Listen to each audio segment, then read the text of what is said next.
문재인 대통령의 선거 공약 중에서 성평등 그 위원회를 대통령 직속으로 두겠다라고 하는 이야기가 있었습니다. 그 공약은 유야무야 된 채 1년, 2년을 지나고 있었죠. 그러다가 미투가 일어났어요.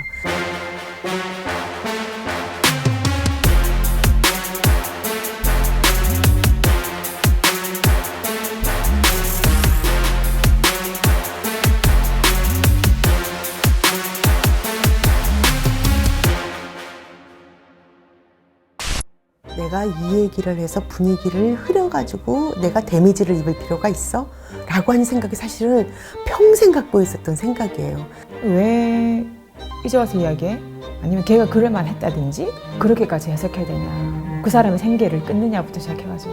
근데 서지원 검사 이후로는 그런 갈등 시간이 대폭 줄었어. 일단 잘못한 거야. 더럽고 치사해서라도 안 한다. 남자들이 더 피곤해진다? 이런 식으로 이야기를 한 거나 그때 당시에 너무 많이 나왔던 펜스룰 같은 이야기들? 사람들이 그거 펜스룰이라고 했잖아요. 저는 펜스룰이라도 괜찮다고 생각이 드는 거예요. 토론자가 남성 4세, 여성 1명. 이럴 때 이 자리에 왜 남성만 있습니까? 라고 얘기를 하면 모든 남성들이 다 잘못했다는 것을 그 정도만 얘기해도 다 알 정도로 아주 순식간에 각성된 측면들은 분명히 있었습니다. 문체부가 성평등 문화 정책에 대해서는 들리거나 언론에서 막 시끄럽게 하지 않으면 문제로 인식되지 않는 거예요. 급한 불 끄는 식으로 대응을 하는 거예요. 문화재단 혹은 어떤 시의 문화정책과 이런 곳에서 뭔가 마련을 해야 되죠. 근데 마련하려니까 아무것도 없다라는 것들을 알게 됐고, 뭔가를 하기 위해서는 조사가 돼야 되는데 충분할 만한 대책과 대안이 없는 상황이 거의 1년 넘게 2년간 계속됐었고, 그들도 이 문제를 어떻게 대응해야 될 건지 어떠한 그 레퍼런스가 없었던 거죠. 그러니까 정말 허둥지둥했던 거 생각이 드는데, 서울의 그 허둥지둥이 좀 부러웠어요. 허둥지둥이라고 하는 거 안에 이미 이거 큰일이구나, 이거 문제구나, 적어도 그런 의식은 있었다고 보는데, 해야 된다라고 생각하는 경우랑 대응 자체를 할 필요가 있겠냐라고 묻는 것은 다르니까. 지역 같은 경우는 서울하고 정말 달랐어요.